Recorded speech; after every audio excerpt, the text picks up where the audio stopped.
बाबा यमुना जी स्नान करने के लिए गए, दो माताएं आ रही थीं, ब्रजवासिनी माता, भोली भाली माता। उन्होंने कहीं सत्संग में सुना था, बोले ये जो संत महात्मा होते हैं ना, इनके पास क्या क्या होता है? बोले इनके पास ज्ञान होता है, इनके पास ठाकुर जी होते हैं, इनके पास सारी समस्याओं का समाधान होता है। बाबा तो गए यमुना स्नान करने, झोला अपना छोड़ गए। माता जी ने सोची, बोले संत कथा में बता रहे थे, बोले संतों की झोली में ठाकुर जी होते हैं, ज्ञान होता है और हर समस्या का समाधान। वो समस्या हमारी कुछ है नहीं, ज्ञान हमको चाहिए नहीं, ठाकुर जी से तो मिलिया में एक बार। जैसी बाबा यमुना जी में गए, तो दोनों माता ने जाकर के उनकी झोली खोली। जब तक बाबा आवे तब तक बोले जल्दी निकालो ठाकुर जी को। भीतर एक सुंदर सा डिब्बा था, उसमें छेद हो रखे थे वायु के लिए। जैसे ही खोल के देखा तो नन्हे से ठाकुर जी हाथ में माखन लिए लड्डू गोपाल बैठे। अब वो दोनों बहनें इतनी सीधी बिचारी कहने लगी, अरे राम राम राम राम राम राम, देखो देखो या बाबा ने कहा कियो। कहा भयो बहन? बोले बा बड़ो ना हो छोटे बाओ, हमारे ठाकुर जी के हाथ पांव मोड़ के बैठा दिए यहाँ में। अब ठाकुर जी का स्वरूप तो ऐसा ही है लड्डू गोपाल। ठाकुर जी बेचारे श्रमित है गए होंगे, साथ में थोड़ा सा मक्खन था,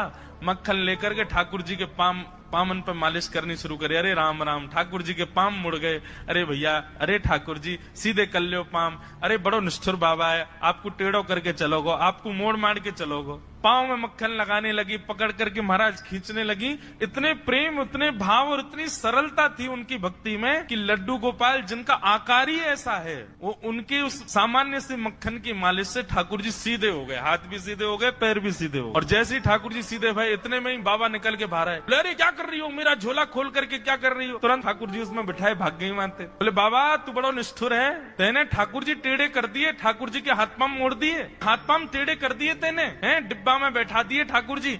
जैसी बाबा ने डिब्बा का ढक्कन हटा के देखा, वो सीधे खड़े हुए, दोनों हाथ और दोनों पैर उनके मक्खन लगा हुआ है हाथ पैरों में।